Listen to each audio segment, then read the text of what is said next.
Alright guys, I'm here to do a video or a review on a game that came out quite a bit ago actually. So many of you might not be playing it right now, but I gave it a chance and I found out it was a pretty awesome game.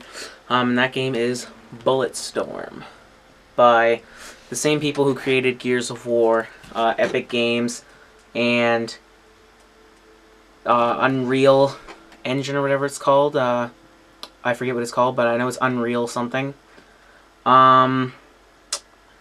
It also is by EA too, and People Can Fly, powered by GameSpy, shit like that. This is the limited edition. It comes with something that is a waste of money because this game does not play online. I just tried to connect online and it didn't work. But it came with a pass that was already used. This is a used copy, but apparently they're supposed to give you a new pass, but whatever. But now to the review. And yes, this will have gameplay at the end of the video, so you guys don't have to worry about having a non-gameplay review. But this game is really good. It's first person. You start the game off as Grayson Hunt. It's a guy. That's the main guy's name. I found the first of it was actually pretty quick for prologue. Wasn't too long, wasn't too short. It was kind of just right in my opinion. One thing I did not like though is that you have to be one main guy. I thought that it was kind of like you could choose between 3 characters. The book is actually just the regular case, so I can show you guys that. But out of this book, there's like, ow, my arm. There's like 3 characters. There's a guy on the far left. Then there's a guy in the middle, and there's that girl right there. I thought you could choose between one of those 3. But no, you're just the guy in the middle there. But other than that, it's really good. Just overall, it's a really good first-person shooter. Epic. I think this is Epic Games' first-person shooter, because I only know Epic Games for Gears of War, and that's a third-person shooter. I think that they should actually stick with first-person shooters more. I like this game more than Gears of War in that sense because first-person felt like basically I was playing a first-person version of Gears of War. The violence is top. It's really good. Content is really good. The campaign is nice and long. I thought it was going to be really short. There's just a lot. You can get all these weird type of guns. There's actually not a lot, but just these different types of guns you can get. The different kills and everything you can do in this game is just great. The characters are really good. There's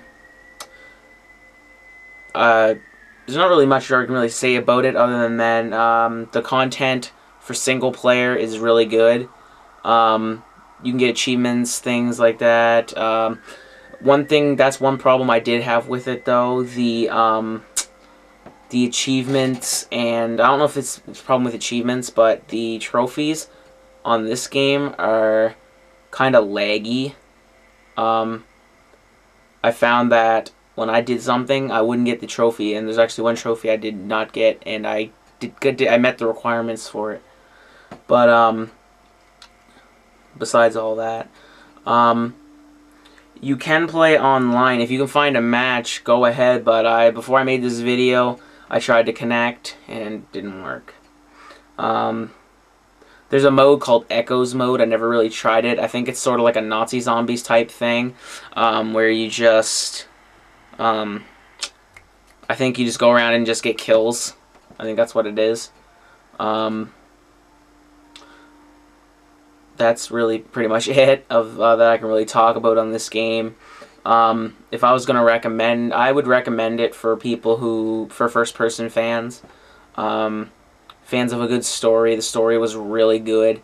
The ending was really good. Loved it. Found that I didn't really get bored with it. I didn't get as bored with it as I did with playing Gears of War. By that I mean just like online on Gears. I'd rather play this over that any day. Actually one really big flaw though is this is one of those games where when you die once, you'll want to quit. And not like quit as in rage, it's just like you'll die by mistake, and then you'll just be like, I'm kind of bored with it, don't want to play it anymore. This game was not too hard for me at all.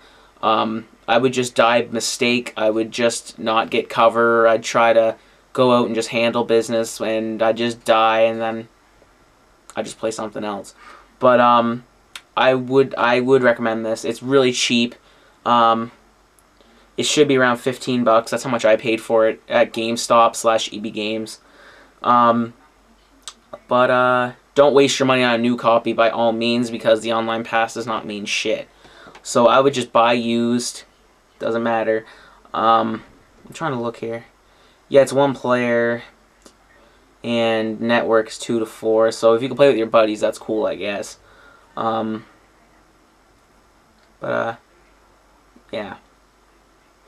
I probably give this game, if I was going to rate it out of 1 to 10, I would probably give it around an 8, just because the online, you can't connect. If it had been an online campaign, what they should have did is made an online campaign where you can choose between those 3 characters that are on the book. If you could choose between those 3 characters, that would be freaking sweet.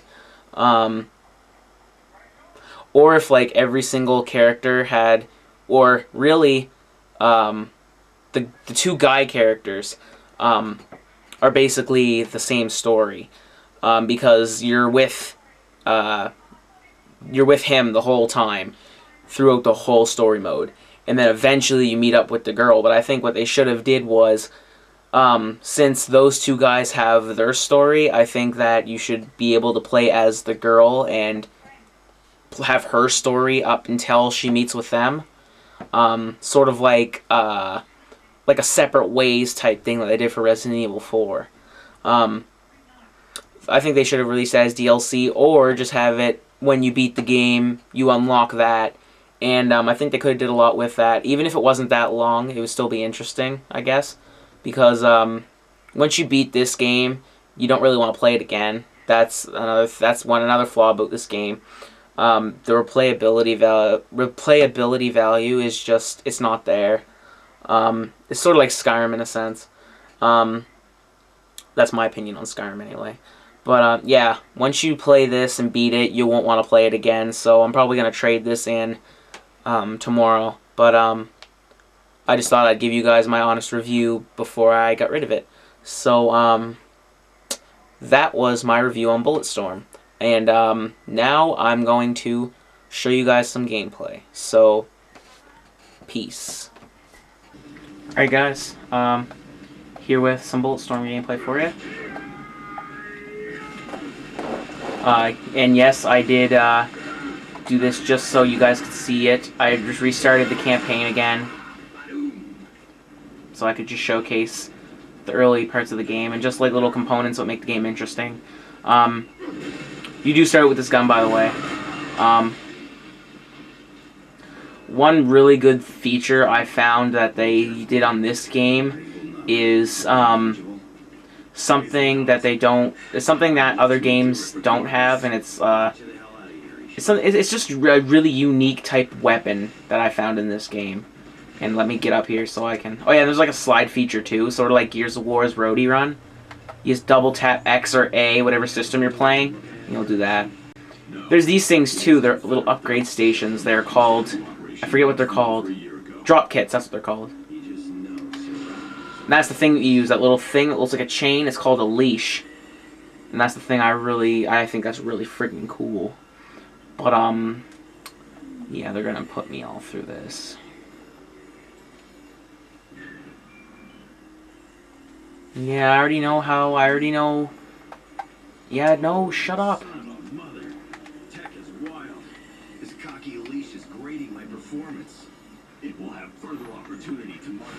Okay, I'm good. Now, this is where you'll be able to showcase the weapon. It basically does that, and you can bring them towards you, and then they'll, like, you can drag them into dangerous environments, like spikes like that, or you can bring forth tanks, like fire tanks, and they'll blow up. You can basically just you can kill them from afar. You can like kick people far away too. Like you can bring them towards you like this. You just bring them like that, and then you can kick them away. It's pretty freaking cool. I can't get a kick in because that fence is in the way. And then there's this guy who's being cocky. So hopefully they'll put this fence down. I just want to showcase every little thing about the leash, so you guys will have an idea of basically what it does. And as every time you get like unique kills like that, like putting people into environments like that, or blowing up fire tanks, you'll get points to get upgrades. So then you put in your leash, and here's all the things you can get. You can buy like ammo clips, you can upgrade your capacity, things like that. So since I needed to get some ammo here, now I'll be able to show you guys the leash. Now this is where this thing comes in handy. Now here's what I told you guys. See, you can bring them towards you like this, kick them towards a spiked environment, and look at that. They fly right into the cactus. And you can keep kicking them too. You can just keep kicking them until they get close, like that. Which I found was really freaking awesome about this game. It just added a lot of coolness to the game. Coolness, I want to say. You can even like slide kick like that. There's just a lot of stuff you can do. You can like kick them away and bring them towards you. So you can basically just have fun with that. And it's just great. And there is little collectibles in this game called news bots. They're basically like every game has. Just little collectibles throughout the campaign that you have to collect in order to get trophies / achievements. Or as I call them, trophy achievements. Now there's none on this level, but they're just like little robots that say news, like they broadcast news out of like audio, and you can destroy them. When you destroy them, they count towards your thing.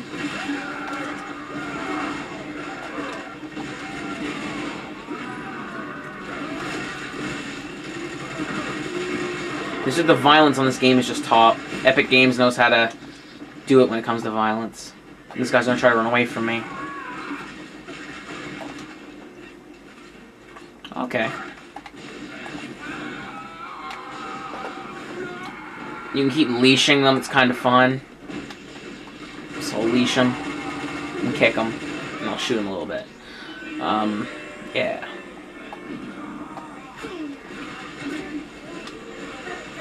And you can adjust the difficulty. This game does not have one set difficulty. There's very easy, normal, hard, and then very hard. And sadly, this game does give you trophy achievements for completing it on certain difficulties, so.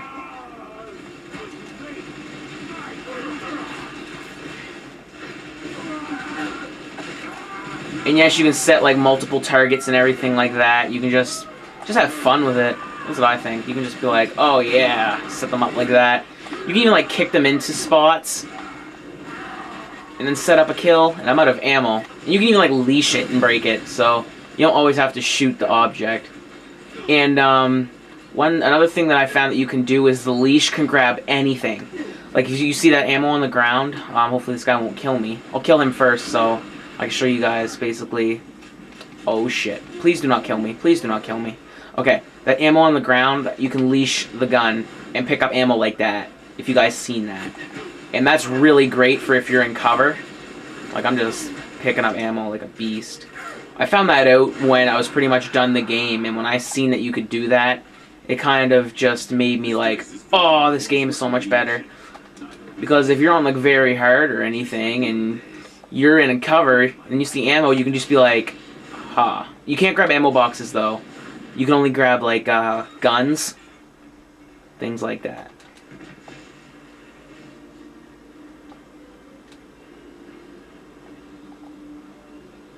Chapters aren't that long either. I found the chapter length was just right. Wasn't too long, wasn't too short. And this game has a lot of quick time events. A lot of quick time events. It's not like Heavy Rain though. This game just has, oh my god. That's one thing you guys might hate. That's the one thing I forgot to mention on my just my video review. Not the gameplay, but just the review in itself. I forgot to mention that the quick time events in this game can be brutal. They're not like God of War or anything where it messes up your whole gameplay, but you just get way more points if you're quick, and that's the one thing I found when I first played it. The quick time events took me by surprise. I did not think this game had any. But none that are bitchable, really. None that are like, oh my god, this game, oh, I'm never gonna buy Bulletstorm because of the quick time events. Don't let that turn you off, guys. I'm just putting that out there that the quick time events are there.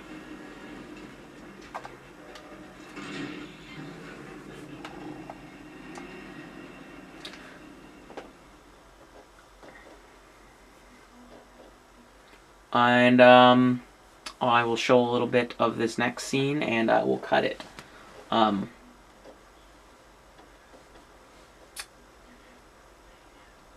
Load times are kind of but they're kind of one thing I do like about the load screens though is like it doesn't load it and put it instantly into the game. You have to press X to continue. So I really liked that, because I hate games that instantly put you in. Like, just say the game will take a long time to load, and then you'll go do something, and when you come back you'll be dead.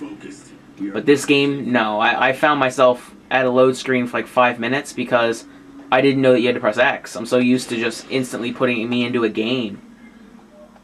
And I'm just going to upgrade my capacity here and then buy ammo. And each weapon has a unique little thing about it too. Like, you can get charges and things like that that'll make the weapon stand out from its normal state.